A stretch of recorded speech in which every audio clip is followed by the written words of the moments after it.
नमस्कार, स्वागत है आप सभी का स्वदेश विशेष पे। आपने विजय माल्या, नीरव मोदी, ललित मोदी, मेहुल चोकसी ये नाम तो सुने होंगे और जब भी इन लोगों का नाम आता है तो ये सवाल उठता है कि ये लोग बैंकों का हजारों हजार करोड़ रुपए डकार गए, मगर मजाल है कि कोई इनका कुछ बिगाड़ पाया हो। न तो सरकार और न ही बैंक और न ही कोई और। लेकिन अगर आप एक आम आदमी हैं और 1000 रुपये का भी अगर आपने बैंक से लोन लिया है तो इस 1000 रुपये की वसूली के लिए एजेंसियां किसी भी हद तक जा सकती है। यहाँ तक एजेंसियों ने आम आदमी से रिकवरी के लिए वसूली गैंग तक रखे हुए हैं जो आपसे कर्ज के पैसे निकालने के लिए आपकी जान तक ले सकते हैं। जी हाँ, ऐसे कई मामले रोजाना आते रहते हैं। वसूली गैंग वालों ने तो छोटे मोटे लोन लेने वाले लोगों की नाक में दम कर रखा है, जिसको लेकर अब आरबीआई थोड़ा सख्त हुआ है। लेकिन लगता नहीं कि आरबीआई की सख्ती का ज्यादा असर होगा। आज इन्हीं वसूली भाइयों की गुंडागर्दी को लेकर करेंगे चर्चा और जानेंगे बैंकों और लोन कंपनियों के भी पहलू कि आखिर में क्यों वो वसूली गैंग के चक्कर में रहते हैं। लेकिन पहले आपको बता दें कुछ केस स्टडी ताकि आप ये समझ सकें कि ये वसूली गैंग किस हद तक जा रहे हैं।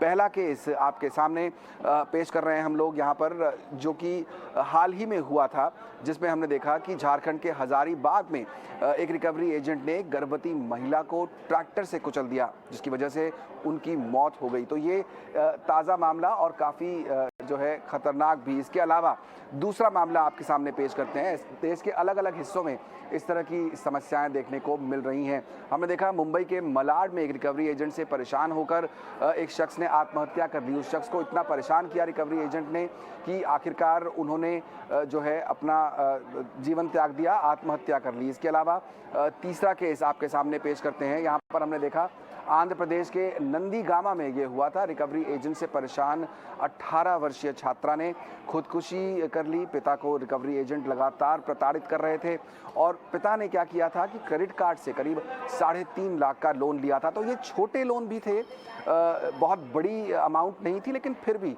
इन रिकवरी एजेंट्स ने काफ़ी परेशानी क्रिएट की और लोगों को अपनी जान भी गंवानी पड़ी।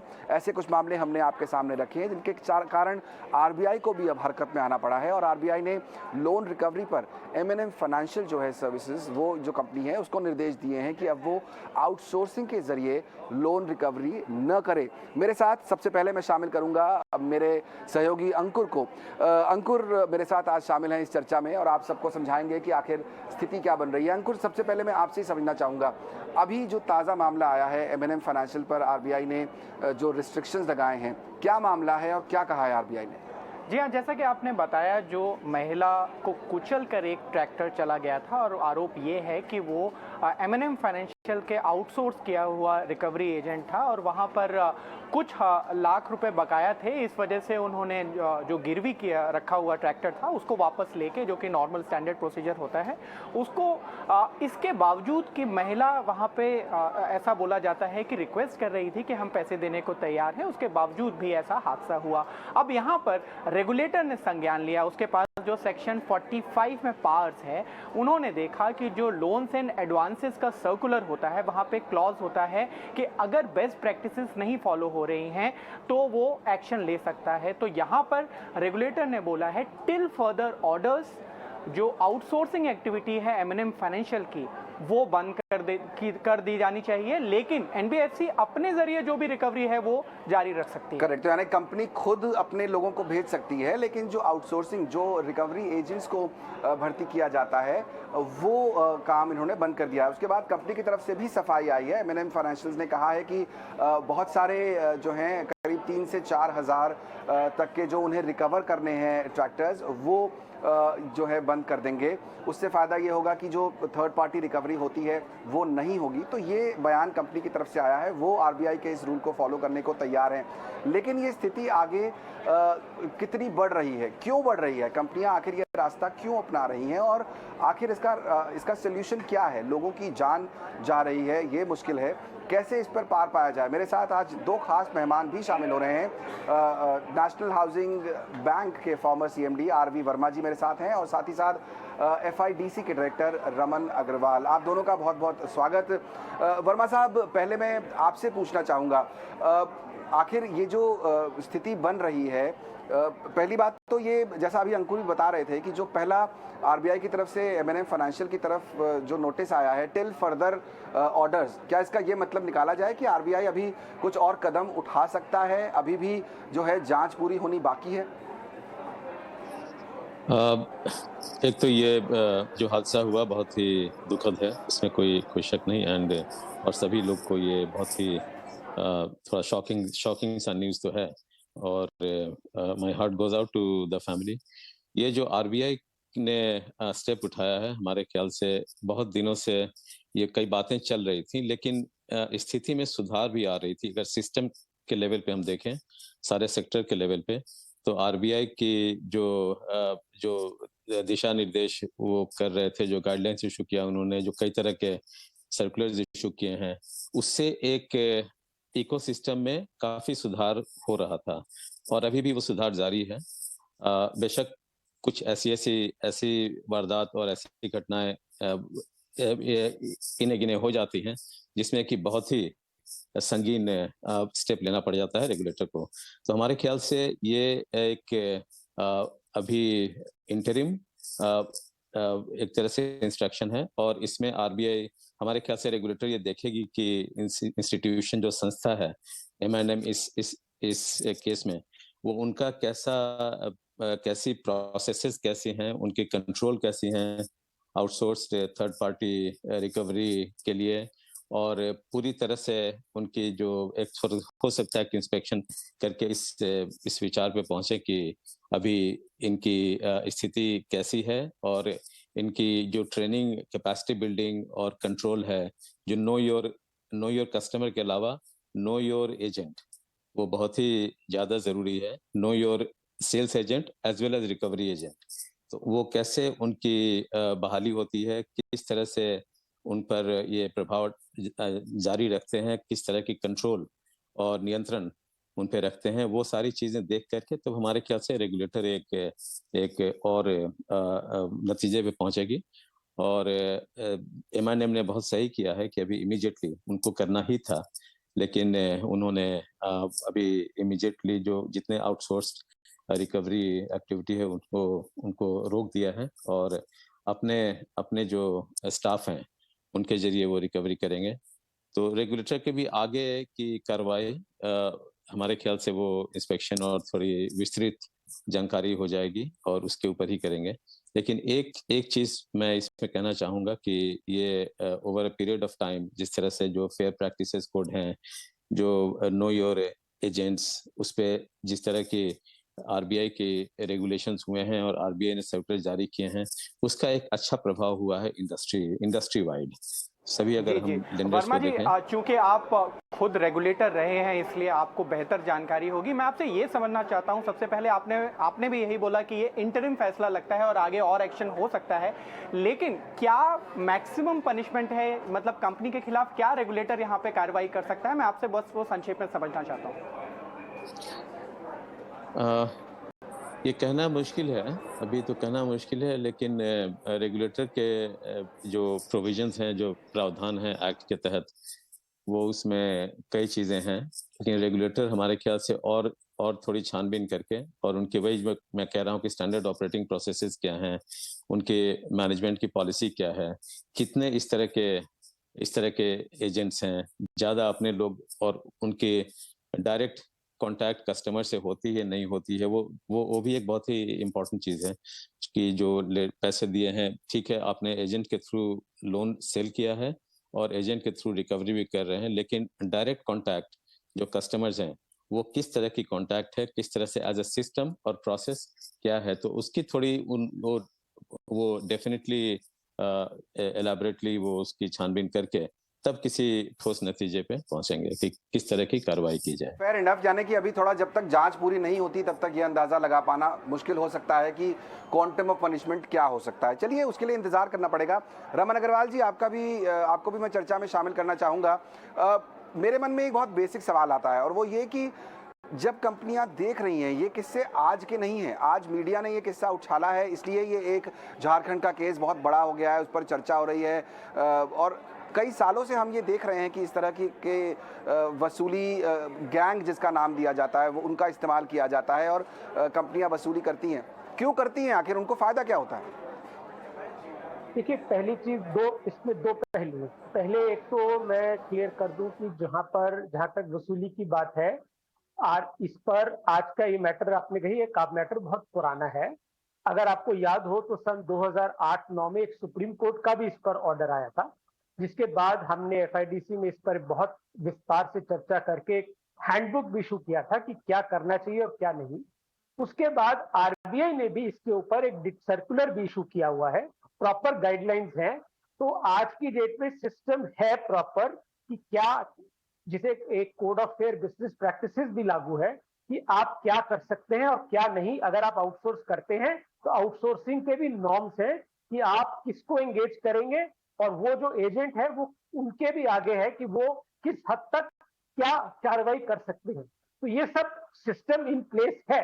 लेकिन आपने बहुत एक जो अहम सवाल उठाया, और हाँ, ये तो मतलब इसमें कोई दो राय नहीं है कि जो हुआ वो अत्यंत दुखद है, उस पर कोई दो राय नहीं है, और इस पर इन्वेस्टिगेशन चल रही है। और ये हमारा भी मानना है कि जहां पर इन्वेस्टिगेशन में जिसकी भी इसमें गलती मानी जाती है, जो दोषी है उसको पूरी कानून के तहत जो सजा है उसको दी जानी चाहिए। इस पर कोई दो राय नहीं है, इस पर कोई दो मत हो ही नहीं सकता। लेकिन जो अहम सवाल आता है कि कंपनियां क्यों आउटसोर्स करती हैं, देखिए, हमें इस पर थोड़ा सा विचारना होगा। आज की डेट में एनबीएफसी जो है वो लेंडिंग एक्टिविटी जो करती हैं वो इंटरमीडियरी है। हमारे पास जो पैसा कहां से आता है, पैसा भी हम आगे बोरो बैंक से करते हैं या पब्लिक से करते हैं, फाइनेंशियल इंस्टीट्यूशन से करते हैं, और आगे लेंड पब्लिक को करते हैं। तो अब इसके ऊपर आरबीआई के स्ट्रिंजेंट एनपीए नॉर्म्स भी हैं, तो यानी कि टाइमली रिकवरी होनी है। सिस्टम यह होना चाहिए कि अगर हमारे लीगली हैंड स्ट्रेंथन्ड हो तो हम, कोई जरूरत ही नहीं है कि हम किसी भी प्राइवेट आउटसोर्स एजेंट पे जाएं। दिक्कत यहां आ रही है कि आज की डेट में एनबीएफसी के ऊपर के पास लीगल रिकवरी मैकेनिज्म बहुत कम है। आज की डेट में अगर आप मेरे से पूछे तो केवल दो मात्र रास्ते हैं, उन पर भी एक बहुत अड़चन है। पहला है आर्बिट्रेशन, जो सबसे पहला स्टेप होता है, जिसमें आर्बिट्रेटर अपॉइंट होता है और एक matter out of court settlement की बात होती है। ये भी अभी रिसेंटली एक ऐसा सुप्रीम कोर्ट का ऑर्डर आया है जिसकी वजह से आर्बिट्रेटर अपॉइंट करने में भी बहुत सी दिक्कतें आनी शुरू हुई। दूसरा रास्ता क्या है? दूसरा रास्ता है, जैसे सरफेसी एक्ट है। सरफेसी एक्ट एनेक्ट किया गया था रिकवरी करने के लिए विदाउट रिकोर्स टू कोर्ट्स, कि आप एक direct recovery mechanism lay down किया गया। लेकिन पहली बात, सरफेसी एक्ट एनबीएफसी पर लागू करने के लिए हमें 12 साल लगे, जद्दोजहद लगे। जब हमें सरफेसी एक्ट में कवरेज मिला, लेकिन आज भी उसके अंदर राइडर डाल दिया गया कि हम सरफेसी एक्ट तभी इन्वोक कर सकते हैं अगर लोन कम से कम 20 लाख का होगा। तो इसलिए ये जो एक छोटी छोटी दिक्कतें आती हैं, जब तक लीगल सिस्टम हमारे हाथ लीगली स्ट्रेंथन नहीं किए जाएंगे, हमें मजबूरन आउटसोर्सिंग भी करनी पड़ेगी। ये कोई नहीं, ये शौकिया कोई नहीं है, कोई नहीं चाहता। करेक्ट, आप ठीक कह रहे हैं अग्रवाल साहब। यहाँ पर जो दो बातें उठाई जाती हैं कि आउटसोर्सिंग क्यों की जा रही है, नंबर वन ये कि कंपनी उससे पैसा बचाती है, कंपनी का खर्चा कम होता है क्योंकि उन्होंने अपना वो काम आउटसोर्स कर दिया। और दूसरा ये कि कंपनी अपनी रिस्पॉन्सिबिलिटी से बच जाती है, क्योंकि भाई मैं XYZ कंपनी का एम्प्लॉई हूँ और जाकर इस तरह का काम करूंगा तो कंपनी पर ब्लेम आएगा। तो कंपनी ये दो चीजें से बचना चाहती है। इसको आप कितना सही या गलत मानते हैं? ये गलत है, क्योंकि मैं आपको बता देता हूं कि आज की डेट में इस पर आरबीआई नॉर्म भी बहुत क्लियर है कि अगर आप कोई भी एजेंट एंगेज करते हैं और वो अगर आपकी कंपनी के बिहाफ पर जाकर जो भी कार्रवाई करता है, उसकी हर हरकत के लिए जिम्मेदारी पूरी कंपनी की होगी, कंपनी की जवाबदारी होगी।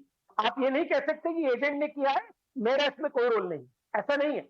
जैसे अभी भी आपने देखा, जो हुआ उस पर जो गलती, अगर जो भी हुई, जो कार्रवाई हुई, वो एजेंट के एंड पर हुई, लेकिन आरबीआई ने जो एक्शन लिया है वो कंपनी के खिलाफ भी ले रहे हैं। तो कंपनी की जवाबदारी पूरी है, ऐसा नहीं है कि हम इससे हमारा हाथ धो लिए, नहीं, ऐसा नहीं है।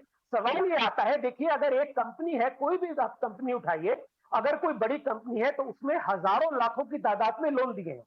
अब हर मैटर की रिकवरी के लिए अगर हम अपने एम्प्लॉय रखें तो आप सोचें कि कितनी बड़ी मैन पावर स्ट्रेंथ किस काम के लिए चाहिए। इसलिए ये आउटसोर्स किया जाता है। और आउटसोर्स ये खाली रिकवरी नहीं, ये एक आज की डेट में आप कोई भी बिजनेस देखिए, बहुत सी ऐसी एक्टिविटीज में दस्तूर है कि बैंक, एनबीएफसी, बहुत सी फाइनेंशियल इंस्टीट्यूशन कई चीजों में आउटसोर्स करती हैं, लेकिन उस पर आरबीआई ने नॉर्म्स बना रखे हैं, क्लियर गाइडलाइंस हैं कि आप अगर आउटसोर्स करते हैं, जवाबदारी आपकी होगी और आपको ये इंश्योर करना पड़ेगा कि कोई गलत काम ना किया जाए। जी, आपकी बात मैं समझ रहा हूं, लेकिन यहाँ पे प्रॉब्लम सबसे बड़ी ये होती है कि लास्ट के आप 2 से 3 साल में अगर आप देखें, आप खुद ही सोशल मीडिया पे जाइए, कितने सारे रिकवरी एजेंट्स की प्रॉब्लम्स आपको नजर आ जाएंगी। वर्मा जी, मैं आपसे यहाँ पे ये समझना चाहता हूँ कि क्यों गाइडलाइंस होने के बावजूद यहाँ पर ये समस्याएं आ रही है, और दूसरा यहाँ पर जो बोला जा रहा है कि ऐसे प्रोसीजर ही नहीं है रिकवरी का, क्या ये सही है? नहीं, ऐसा प्रोसीजर तो है, प्रोसेसेस हैं जो आउटसोर्स माध्यम से रिकवरी करे जा सकते हैं। ये आरबीआई ने परमिशन दिया है, लेकिन वो जो नॉर्म्स हैं वो बिल्कुल क्लियरली लेट डाउन करे हुए हैं। नॉर्म्स, प्रोसेसेस सारे लेट डाउन किए हुए हैं। इंस्टीट्यूशंस की उन्हें ये समझना चाहिए कि ओनरशिप उनकी है, चाहे जो भी एजेंट कर रहा है, जो भी हरकत कर रहा है, जो गलती कर रहा है, उसकी ओनरशिप कंपनी को ही जाती है और किसी को नहीं। इसलिए इसमें एक ऑपरेशनल रिस्क, रेपुटेशनल रिस्क, ये सारी चीजें आ जाती हैं, जो कि at the highest level organisations करते हैं। ऑर्गेनाइजेशंस, टॉप मैनेजमेंट ये सब चीजों में सेंसिटिव हैं, और उन्हें मालूम है कि अगर कोई एक इंसिडेंट कहीं भी देश के किसी कोने में हुआ, किसी के साथ हुआ, अगर उनके एजेंट इन्वॉल्व हैं, तो कंपनी की रेपुटेशन पे वो बड़ा एक क्वेश्चन मार्क आ जाता है। तो उससे वो बिल्कुल सतर्क रहते हैं और स्टेप्स लेते हैं कि हर तरह से वो किसी भी कारणवश वो वैसी चीज ना हो। तो उसमें उनकी जो स्टैंडर्ड ऑपरेटिंग प्रोसीजर है, जो प्रोसेसेस हैं, जो उन्होंने ट्रेनिंग, जिसके माध्यम से आउटसोर्स एजेंट्स, उनकी भी ट्रेनिंग होती है, उनकी भी सेंसिटाइजेशन होती है, तो क्या उन्होंने इस्तेमाल किया है, कैसे, किस माध्यम से उन तक रीच करते रहते हैं और कंट्रोल करते रहते हैं एजेंट्स को, वो बहुत ही जरूरी है। ये इन्होंने, अग्रवाल जी ने सही कहा कि ऑपरेशनल एफिशिएंसी और एक तरह से जो लोकल माहौल है, उसमें एजेंसी आउटसोर्स, आप रिकवरी एजेंट्स कह रहे हैं, रिकवरी पीपल, रिकवरी प्रोफेशनल या रिकवरी, उनकी सिलेक्शन आप कैसे करते हैं, किस तरह से उनको आप अपने रिकवरी एजेंट बनाते हैं, वो बहुत इंपॉर्टेंट है। और उसमें हमारे ख्याल से कंपनियों में आरबीआई के निर्देश के हिसाब से बहुत ही सुधार आया है, और कंपनियां मानती हैं कि उसमें अगर कोई कहीं गलती होती है तो उनकी ओनरशिप उनकी है, जिम्मेदारी उनकी है, रेपुटेशनल रिस्क उनकी है, ऑपरेशनल रिस्क उनकी है, वो समझ रहे हैं। और ये ठीक है कि एनबीएफसीज में थोड़ी जो फाइनेंशियल इंटरमीडिएशन की बात है, एक जगह से बैंकों से पैसे लेकर के ऑन लेंड करते हैं, उन पे प्रेशर रहता है, उनके इंटरेस्ट मार्जिन पे प्रेशर रहता है, लॉस मेकिंग में जा सकते हैं, जल्दी स्लिप कर सकते हैं, बिजनेस एक तरह से बिजनेस हैजार्ड रहता है उनका। तो आमतौर पे बहुत संख्या में अगर वो रिकवरी एजेंट्स यूज करते हैं, उनके बिजनेस मॉडल पे डिपेंड करता है, तो उस पे उनको नियंत्रण का जो एक मैकेनिज्म है, जो प्रोसेस है, जो पॉलिसी है, वो उनकी सक्षम होनी चाहिए और इफेक्टिव होनी चाहिए। रेगुलेटर वो चीज देखता है कि आपके जरूरत है, और आपने कंपनीज को भी बिल्कुल कंपनीज को भी वो पॉलिसी को फॉलो करना होगा। इंपॉर्टेंट बात ये है। अग्रवाल साहब, एक सवाल आपसे ये पूछना चाहूंगा मैं कि जो अभी करंट प्रॉब्लम्स आ रही हैं, उसमें एक बड़ा हिस्सा डिजिटल लेंडिंग का भी है, क्योंकि बहुत सारे तरह के ऐप्स मार्केट में आ गए हैं और छोटे बड़े हर तरह के लोन्स वो लोग दे रहे हैं। अब लोग वो लोन ले रहे हैं और फंस जाते हैं, फिर परेशान होते हैं। तो उसको रेगुलेट करने के लिए आपको लगता है कि कुछ नई पॉलिसीज की जरूरत होगी, या जो करंट पॉलिसीज हैं वो चलेंगी, कुछ नया करना पड़ेगा आरबीआई को? ये आपने बहुत अहम सवाल उठाया। इनफैक्ट मैंने हाथ भी इसीलिए खड़ा किया था कि जो आपने पहले बात कही थी कि अभी रिसेंट पास्ट में हमने देखा है कि बहुत से ऐसे मुद्दे सामने आए हैं जहां पर काफी गलत बिहेवियर रहा है। ये अगर आप देखें तो ये तकरीबन सभी मुद्दे डिजिटल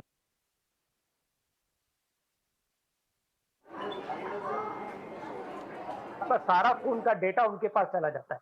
तो ये जो डिजिटल लेंडिंग सिस्टम में आज की डेट में बहुत सी अनरेगुलेटेड एंटिटीज काम करने लग गई हैं, जो आरबीआई के रेगुलेशन से बाहर है आज की डेट में। देखिए, एक हम बात को समझ लें कि ये आरबीआई एक्ट के अंदर क्लियर है कि अगर आप एक कंपनी है और आप लेंडिंग एक्टिविटी करते हैं तो आपको आरबीआई से रजिस्ट्रेशन लेना पड़ेगा, उसके बिना आप काम नहीं कर सकते।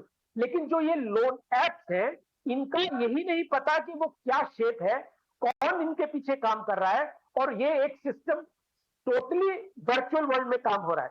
तो इसलिए इसके ऊपर अभी आरबीआई ने एक्सपर्ट ग्रुप भी बनाया था, जिसके रिकमेंडेशन के बेस पर आरबीआई ने अभी एक डिजिटल लेंडिंग नॉर्म्स भी कुछ जारी किए हैं। तो ये एक अलग प्रकार का एक सिस्टम शुरू हुआ है, जिसको राइटली हमें चेक करना पड़ेगा, क्योंकि ये रेगुलेटेड नहीं है। तो आप समझ लीजिए कि जो सेक्टर रेगुलेटेड नहीं रहेगा, जिस काम पर रेगुलेशन नहीं होगा, वहां पर गलत काम होने एक नेचुरल हो जाता है। तो इसलिए ये बहुत जरूरी है कि ये सबको यही चेक किया जाए और इन पर एक प्रॉपर लागू किया जाए। जैसे भी वर्मा जी ने कहा, बिल्कुल सही बात कही कि आज की डेट में एनबीएफसी है, चाहे बैंक हैं या जो भी फाइनेंशियल इंस्टीट्यूशन है, आरबीआई ने क्लियर नॉर्म्स ले डाउन किए हुए हैं कि अगर आप कोई भी एजेंट एंगेज करते हैं, क्या आपको सिस्टम करना है, क्या उसका ड्यू डिलिजेंस करना है, कैसे उसका चेक्स रखना है। ऐसा नहीं है कि आप किसी को भी एंगेज कर लेंगे, बाकायदा आपको ड्यू डिलिजेंस करना पड़ेगा, उसकी बैकग्राउंड चेक उसका करना पड़ेगा, उसकी इंटेग्रिटी, उसका कैरेक्टर वो आपको देखना पड़ेगा। ये सब करके ही आप एंगेज कर सकते हैं। तो ये सही बात है। मैटर रिसेंटली उठे हैं वो ज्यादा डिजिटल लेंडिंग के हैं, लेकिन जो अभी झारखंड में मुद्दा हुआ है वो एक स्टे इंसिडेंट है, बहुत अनफॉर्चुनेट है, और आई थिंक इस पर इन्वेस्टिगेशन चल रहा है। Shortly we will do this. बिल्कुल, उस पर आरबीआई अपनी जांच पूरी करेगा और आने वाले जी हाँ, आरबीआई अपनी जांच पूरी करेगा और आने वाले समय में उस पर जो फैसला होगा वो होगा। डिजिटल लेंडिंग की बात आपने बहुत इंपॉर्टेंट की कि बहुत सारे प्रॉब्लम्स उसकी वजह से बढ़ रहे हैं। अब नए जमाना सामने है, हर किसी के हाथ में एक स्मार्टफोन है और मैं कुछ क्लिक्स करके एक लोन ले सकता हूं, लेकिन फिर फंस जाता हूं। ये एक बहुत मुश्किल स्थिति है। वर्मा जी, मैं आपसे पूछना चाहूंगा आखिरी सवाल हमारे शो का, और वो ये कि हमने कंपनियों की बात तो की कि कंपनियां की जिम्मेदारी क्या बनती है, आरबीआई किस तरह से इंटरवीन कर पा रहा है, रेगुलेटर क्या कर सकता है, ये सारी बातें तो की, लेकिन जाहिर तौर पर ताली एक हाथ से तो नहीं बजती, कहीं ना कहीं कस्टमर की जिम्मेदारी भी कुछ बनती है। तो मैं ये जानना चाहता हूं कि कौन कौन सी वो छोटी बड़ी बातें हैं, 2-3, जो हमें ध्यान में रखनी चाहिए एज ए कस्टमर जब हम इस तरह का कोई लोन लेने जा रहे हैं। किन बातों का हमें ध्यान रखना चाहिए ताकि ये जो स्थितियां हैं, कॉम्प्लिकेशंस हैं, ये आगे न आए। आम तौर पे जो कस्टमर्स बैंक से लोन लेते हैं वो अपनी स्थिति वो जानते हैं और ज़रूरतमंद इस तरह के हैं ज़्यादातर, जो कि रिटेल, अगर हम कंज्यूमर की बात करें, रिटेल बोरोवर्स की बात करें, खास करके जो लोअर मिडिल इनकम सेगमेंट में और अफोर्डेबल है, जिनके लिए अफोर्डेबिलिटी इज अ कंसर्न, तो वो चाहते हैं कि वो हर तरह से कोशिश करते हैं कि लोन हम एक मानसिकता उनकी रहती है कि हम लोन लिए हैं तो हमें चुकाना है, ऋण हमने लिया है तो ऋण को वापस करना है।